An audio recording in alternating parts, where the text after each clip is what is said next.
نیک عورتیں فرمانبردار ہوتی ہیں.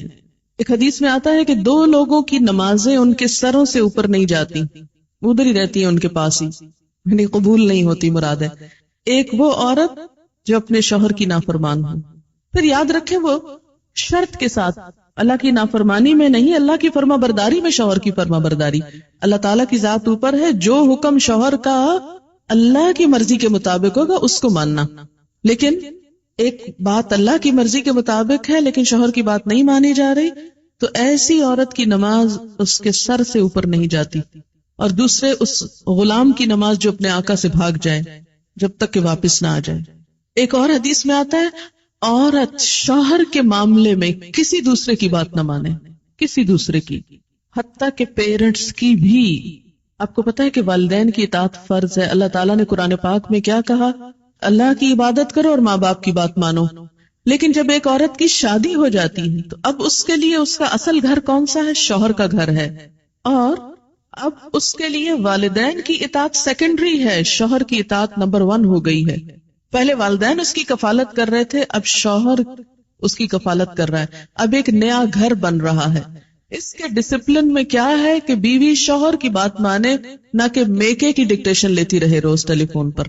آج کل جتنے کمیونیکیشن کے ذرائع بڑھ گئے اتنے ہی مسائل بڑھ گئے. اور اس کی ایک بنیادی وجہ کیا ہے کہ اچھے مشورے تو کم ہی ملتے ہیں. زیادہ تر ٹیلی فون بھی غیبت پروموٹ کرنے کا ذریعہ بن گئے کہ اس میں جو گفتگو ہوتی ہے، کبھی آپ کراس ٹاکنگ کسی کی سنیں، بعض اوقات نہیں دل بھی چاہ رہا ہوتا مگر سن رہے ہوتے تو آپ دیکھیں کہ لوگ جو عمومی طور پہ باتیں کر رہے ہوتے ہیں وہ کیا ہوتی، اس نے یہ کر دیا، اس نے وہ کر دیا، اس کا یہ. تو شادی کے بعد شوہر اور بیوی کو کیا چاہیے؟ باہم ایک دوسرے کو اعتماد ملے، اپنے مسئلے مسائل باہم حل کریں. خصوصاً پیرنٹس تک معاملہ کم سے کم جائے، نہ ہی جائے تو اچھا ہے، کیونکہ بہت جذباتی ہوتے ہیں نا ماں باپ بچوں کی محبت میں، اور بچیوں سے تو خاص طور پہ بہت پیار ہوتا ہے، اتنے لاڈ سے پالا ہوتا ہے. جب وہ دیکھتے ہیں کہ بچی اگلے گھر میں خوش نہیں تو ان کی ساری خوشیوں پہ پانی پھر جاتا ہے. حالانکہ بات کیا ہوتی ہے؟ چھوٹی سی کسی بات پہ عورتیں جذباتی ہوتی، ذرا سے شوہر سے انبن ہو گئی، جھٹ شکایت لگا دی ماں باپ کو. اب کیا ہوا؟ وہاں جو شوہر کی عزت تھی وہ خاک میں ملی، شوہر جو ہے وہ اور باغی ہوا کہ میری عزت نہیں تمہارے میکے میں. اب کیا ہے؟ پابندی لگ گئی کہ ماں کے گھر نہیں جانا. پھر روتی عورتیں آتی، ہمارے شوہر اتنے ظالم ہیں کہ وہ ہمیں ماں باپ کے گھر نہیں جانے دیتے. کیا یہ جائز ہے اسلام میں؟ بظاہر تو واقعی ناجائز ہے، لیکن کبھی آپ کھولتے جائیں کتاب تو پتہ چلے گا کہ اصل سبب کیا تھا کہ ماں باپ سے ملنا روکا گیا. بہت سے کیسز میں ماں باپ سے شوہر صرف اس لیے نہیں ملنے دیتے کہ الٹی پٹیاں پڑھائی جاتی. ایک دفعہ عورت ہو کے آتی ہے میکے سے تو موڈ بدلا ہوا ہوتا ہے. تو ایسی صورت میں اصل حکم کیا ہے کہ شوہر زیادہ اہم ہے. اب اس کی بات ماننا. اور یہ کیوں اتنا سخت ڈسپلن رکھا گیا؟ کیونکہ جب تک ایک عورت کی وفاداری اس کے اپنے گھر سے نہیں ہوگی، گھر نہیں بنے گا. وہ بات میں ادھر بھاگی جا رہی ہے، یہ گھر خراب ہو رہا ہے. اب اس کی اہمیت، اس کی زیادہ اہم ڈیوٹی کیا ہے کہ اب وہ نئے گھر کی تعمیر کرے. اس لیے کہ شوہر نے مہر بھی دیا ہے، گھر دیا ہے، سب ضروریات پوری کر رہا ہے. اب آئندہ اللہ تعالیٰ نے ایک نئی نسل لانی ہے، ان کی تربیت ہے، ان کا کام ہے، اتنی ذمہ داریاں آنے والی ہیں. اب چھوڑو دھیان پیچھے کا، اب آگے کا سوچو. قدموا لانفسکم. تو اس لیے اور اللہ سے بڑھ کر ہمارے لیے مہربان، ہمارے لیے محبت کرنے والا، 70 ماؤں سے بڑھ کے پیار کرنے والا اور کون ہو سکتا ہے؟ یہ مشورے وہ ہم کو دے رہا ہے، یہ رہنمائی وہ ہمیں دے رہا ہے، جو بظاہر ہمیں کڑوی نظر آتی ہے لیکن اسی کڑوی گولی میں شفا ہے. بظاہر انجیکشن تکلیف دہ ہوتا ہے، اس کا نام سن کے ہی ہم بدمزہ ہونے لگتے ہیں، لیکن اس کے بغیر صحت نہیں ہو سکتی. فالصالحات قانتات. دوسری خوبی حافظات للغیب بما حفظ اللہ. حافظات، حافظتن کی جمع. حافظ حفاظت کرنے والا، حافظہ حفاظت کرنے والی. یہ قرآن کے حافظ بھی نا کہ قرآن کی حفاظت کر دی انہوں نے. حفظ اسی لیے کیا جاتا ہے نا کہ اگر کتاب ختم بھی ہو جائے کبھی تو سینوں میں موجود ہو حفاظت کے لیے. تو حافظات حفاظت کرنے والیاں ہیں. کس چیز کی حفاظت کرنے والیاں ہیں؟ للغیبی، غیب کے لیے، یعنی غائبانہ طور پر. غیب میں لام بمعنی فی ہے، یعنی شوہر کی غیر موجودگی میں. شوہر کی عدم موجودگی میں حفاظت کرنے والی ہیں. سب سے پہلے اپنی عزت کی، اپنی جان کی، اپنی شرم و حیا کی. یہ نہیں کہ ایک عورت دیکھے شوہر گھر پہ نہیں تو وہ غلط کام شروع کر دے، یا شوہر دیکھ نہیں رہا تو دوسرے مردوں سے غلط تعلق قائم کر لے. نہیں، اچھی بیوی کی خوبیوں میں کیا تھا کہ وہ اپنی عزت و آبرو کی حفاظت کرے. یعنی شوہر کہیں چلا جائے تو اس کے پیچھے اپنی عزت و آبرو کی حفاظت کرے. حافظات. تو سب سے پہلے اپنی عزت و آبرو، شرم و حیا کی حفاظت، کہ کوئی دوسرا مرد اس کی زندگی میں نہ آئے، نہ اس کے خیالوں میں، نہ اس کے خوابوں میں، نہ اس کی اور کسی چیز میں. Sub out. محسنات، قلعہ بند. اسی لیے کہا گیا کہ اب وہ ایک شوہر کے حصار میں ہیں، ایک شوہر کے قلعے میں ہیں. محسنات، سب دوسرے مرد باہر. اب آپ دیکھیں کہ سب سے پہلی چیز تو عزت کی حفاظت ہو گئی. نمبر 2، رازوں کی حفاظت. شوہر اور بیوی کی جو تنہائی میں گفتگو ہو اس کو ڈسکلوز کرنے سے منع کیا گیا ہے کہ وہ باہر جا کر سہیلیوں میں وہ قصے نہ سنائے. یہ کیوں منع کیا گیا؟ اس لیے منع کیا گیا کہ عموماً پھر کیا ہوتا ہے، دوسری خواتین اپنے شوہروں کو کمپیئر کرنے لگتی ہیں اور اس طرح گھروں میں فساد اٹھتے ہیں. وہ فلاں کا میاں تو ایسا اور تم ایسے میرے پلے پڑ گئے. ایک حسرت و یاس اور ایک مایوسی کی کیفیت. اس لیے خاص طور پر تنہائی کی باتیں، راز کی باتیں جو محض شوہر اور بیوی کے درمیان ہی ہو سکتی ہیں، ان کا ذکر کہیں اور نہ کیا جائے. کسی گہری سے گہری دوست کو بھی کوئی ایسا قصہ نہ سنایا جائے. حافظات للغیب. پھر تیسری چیز، مال کی، گھر کی حفاظت. پیسے ضائع نہ کرے. یہ نہیں کہ شوہر کے گھر، شوہر کے مال اور شوہر کی تنخواہ اور شوہر کی پراپرٹی میں سے چھپ چھپا کے میکے والوں کو مت بھیجتی رہے. بہت سے فساد اس وجہ سے ہوتے ہیں کہ سسرال کو دینے کے لیے تو نمبر 2 مال ہوتا ہے اور میکے کو بھجوانے کے لیے پسندیدہ چیز. قدرتی بات ہے کہ انسان کی جو اٹیچمنٹ ہوتی ہے وہ ماں باپ سے بہت زیادہ ہوتی ہے. ایک ایسی خیرخواہی ہوتی ہے جس میں دنیا کی کوئی دوسری چیز شریک ہی نہیں ہو سکتی. ظاہر ہے جنہوں نے جنم دیا، جنہوں نے پالا پوسا، ان کے ساتھ محبت اور خیرخواہی کیسے نہ ہو، وہ تو ہوگی، لیکن اس کی بھی حدود ہیں. وہ حد سے آگے نہیں بڑھنی چاہیے کہ شوہر کما کے لائے اور ہر وقت عورت شکوا کرے، پورا ہی نہیں پڑتا، ہوتا ہی نہیں، ہے ہی نہیں، یہ بھی نہیں، وہ بھی نہیں، وہ بھی نہیں، اور پیسے بٹورتی چلی جائے اور ادھر سے چھپ چھپا کے دوسری طرف دیتی چلی جائے. نہیں، حتیٰ کہ فی سبیل اللہ بھی اگر عورت کو دینا ہے تو شوہر کی رضامندی ضروری ہے. یعنی شوہر کا مشورہ بھی ہونا چاہیے اس میں. اللہ یہ کہ اس کا اپنا مال ہو. اپنے مال میں بھی اچھا ہوتا ہے کہ انسان مشورہ کر لے کہ کیا خیال ہے، یہاں نہ کر دیا جائے. پیچھے وہ مہر کی بات ہوئی تھی نا کہ عورتوں کو ان کے مہر دے دو. اب عورت ایک مہر لے لے اور وہ کہے چونکہ میرا مال ہے جدھر مرضی خرچ کروں، تم کون ہو پوچھنے والے. نہیں، اس میں بھی ایک اچھے آئیڈیل گھر کی نشانی کیا ہے کہ وہاں مشورے سے مال خرچ کریں. تو اللہ کی راہ ہمیں دینے کے لیے بھی چھوٹا موٹا تو دینا جو ہے، جیسے صدقہ خیرات میں جیسے کوئی فقیر آ گیا کھانا کھلا دیا، کچھ راہ چلتے ہوئے کسی نے گاڑی کا دروازہ آپ کا نوک کیا، آپ نے کچھ نکال کے دے دیا. چھوٹی موٹی چیزوں میں تو ایک باہمی انڈرسٹینڈنگ ہوتی ہی ہے، لیکن بڑی اماؤنٹس خرچ کرنے میں کہ جس میں پتا ہو کہ شوہر مائنڈ کرے گا تو نہیں دینی چاہیے، اور خصوصاً اس کے مال میں سے. اور اسی طرح میکے کو دیتے وقت بہت ہی احتیاط کی ضرورت ہے. کوئی بھی چیز دینا. ہماری ایک دوست نے، بزرگ دوست ہیں، انہوں نے ایک بڑی اچھی بات بتائی تھی اور میں نے دیکھا کہ یہ اتنا خوبصورت زندگی کا اصول ہے، اگر اس پر عمل کیا جائے یا کیا جا سکے تو بہت سی بھلائیاں ہو سکتی. وہ کہتی ہیں کہ جب ہماری شادی ہوئی تو میں نے اپنے شوہر سے کہا آج کے بعد آپ کے خاندان کو لک آفٹر کرنا میری ذمہ داری اور میرے رشتہ داروں کا خیال رکھنا آپ کی ذمہ داری.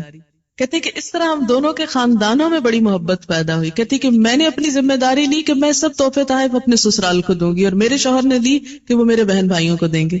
اب اس میں کیا ہے کہ دونوں ایک دوسرے کے خیال رکھ رہے ہیں.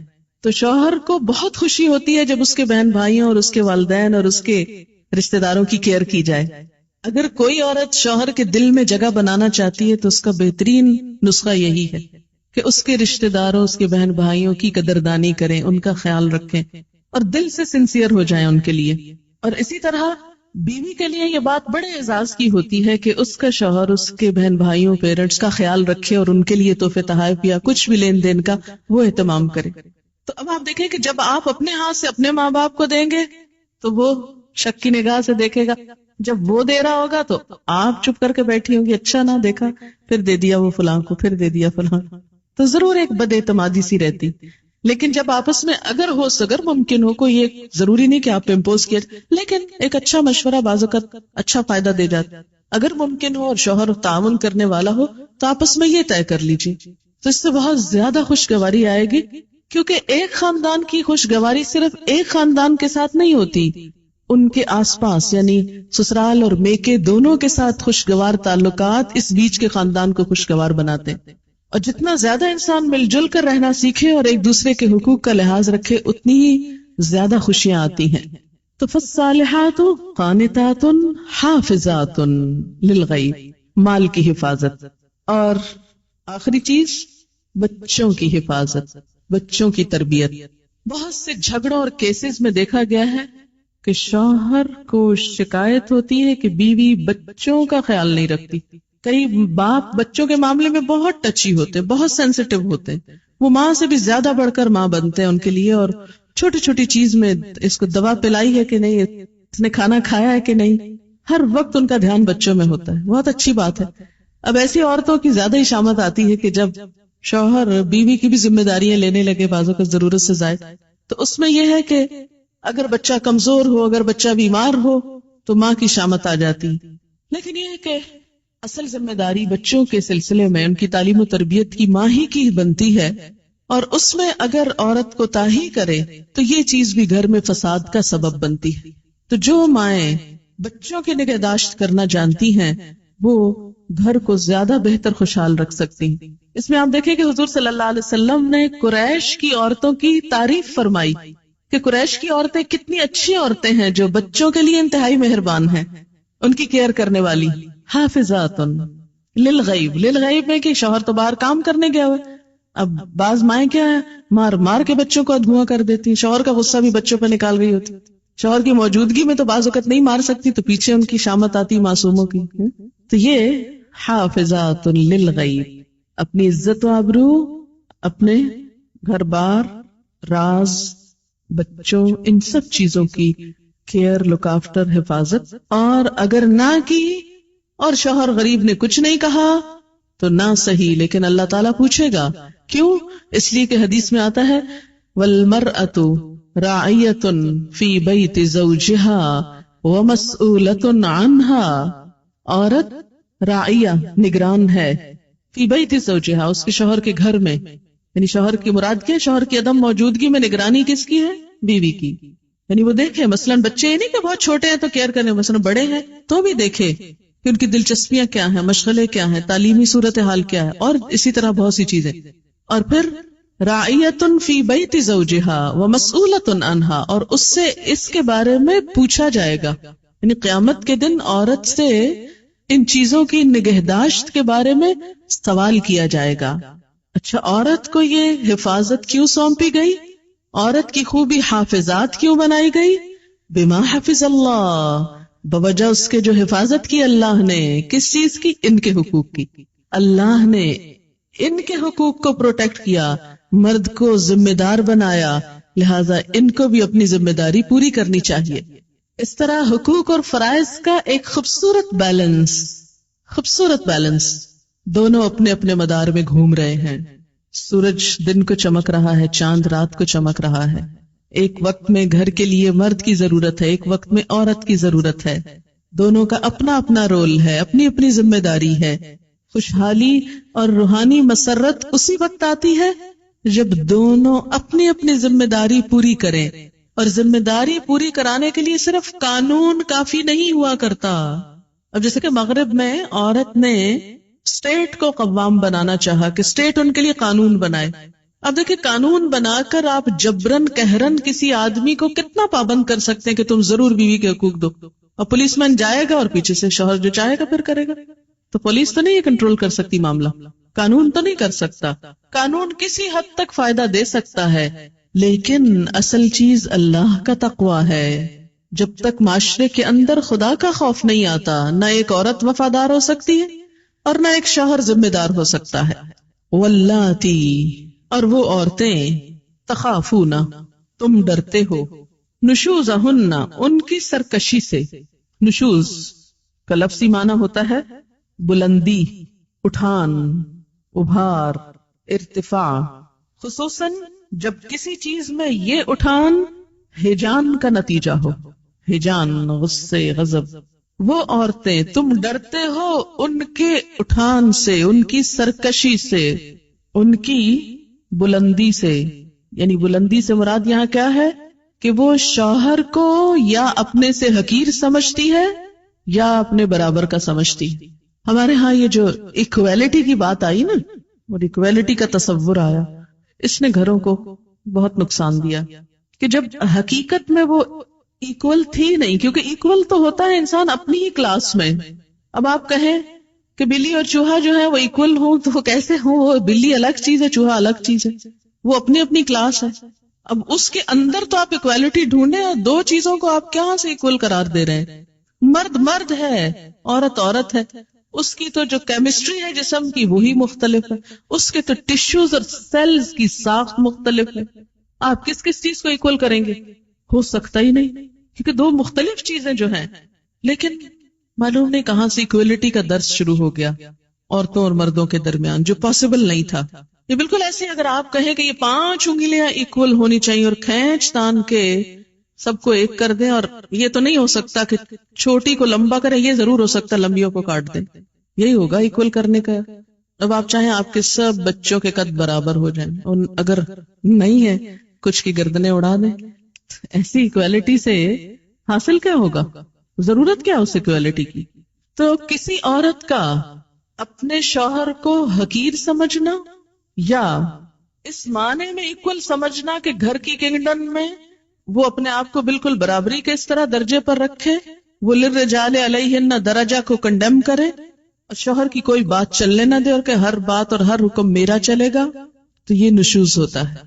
نشوز کا مطلب ہے اٹھنا. وہ پیچھے جو فالصالحات و قانتات ہے نا، تو قانتات میں کیا ہے؟ عاجزی. اور نشوز کیا؟ اس کا اپوزٹ. تو وہ عورت کا جو رول ہے سبمسو ہونے کا، وہ چھوڑ کر وہ دوسرا رول ادا کرنے لگے. اچھا آپ دیکھیں کہ جب سے ہمارے معاشرے میں بہت ایجوکیشن کا رواج ہوا، اور خیر ایجوکیشن تو پہلے بھی تھی، لیکن ہمارے یہاں ایجوکیشن کا مفہوم بدل گیا ایجوکیٹڈ ہونے کا. ایسا نہیں تھا کہ ہماری نانیاں اور دادیاں صرف جاہل محض تھیں، وہ بھی ایجوکیٹڈ تھی لیکن کسی اور طریقے کی. اور گھرداری اور خاندانی معاملات میں وہ ہم سے زیادہ ایجوکیٹڈ تھی. اسی لیے انہوں نے جس طرح زندگیاں نبھائیں اور جتنی خوشگوار زندگیاں پیش کی، وہ ہماری ینگر جنریشن میں دور سے بھی نہیں ہے. اس میں بنیادی خوبی کیا تھی کہ عورت نے اپنے آپ کو عورت سمجھا اور شوہر کو مرد سمجھتے ہوئے اسے مرد کا درجہ دیا، اور قوام ہوتے ہوئے شوہر نے اپنی ذمہ داری پوری کی اور عورت نے اس کے مقابلے میں اپنی ذمہ داری پوری کی. لہٰذا ایک گھر گھر رہا. اسی لیے ان کے اندر وہ طلاقوں کا ریشو نہیں ہے جو اب نئی جدت کے ساتھ آ رہا ہے. اب آپ دیکھیں کہ جب یہ کیفیت آئی نئی تعلیم کی، تو اس میں کچھ اسباب کیا تھے. جیسے آپ دیکھیں ہمارے ہاں پرائمری لیول سے ہی ایجوکیشن میں کیا ہے؟ کو ایجوکیشن ہے، ایکولی ٹریٹ کیا جاتا ہے، ساتھ پڑھا جاتا ہے، یونیورسٹی لیول تک ساتھ جاتے ہیں. تو اس میں وہ جو پھر اس کے بعد اگر شادی ہوتی ہے تو وہ جو ایک شوہر کو شوہر کا مقام دینے کی بات ہے، وہ للرجال علیہن درجہ، وہ گھر کی اسٹیٹ میں ان کو ہیڈ ماننے کی، وہ ماننا انتہائی مشکل ہو جاتا ہے. اس کا تصور ہی ختم ہو جاتا ہے. لہٰذا اب شوہر یعنی بیوی تو اس تک نہیں پہنچی، لیکن شوہر کو نیچے لایا گیا. اب جب نیچے لایا گیا اس کو، اور اس کو اگر کمتر نہیں تو برابر کا اس طرح سمجھا گیا کہ اس کو ایسے نام سے پکارا جاتا ہے جیسے بعض اوقات بچوں کو پکارا جا رہا ہوتا ہے، تم تو کہہ کے. اور بتایا کیا جا رہا ہے کہ ایکویلٹی ہے، اس لیے وہ بلانے میں بھی عزت نہیں رہی. اب دیکھیں کہ یہ رویے ہیں، معاف کیجیے گا اگر آپ میں سے کوئی بہت ہی فرینک ہے، فری ہے، تو ضرور رہیے، لیکن جو ایک صورتحال ہونی چاہیے میں اس کی بات کر رہی ہوں. آپ ٹوٹلی ڈس ایگری بھی کر سکتے ہیں، لیکن مجھے تو حق بتانا ہے، شرمانا نہیں ہے.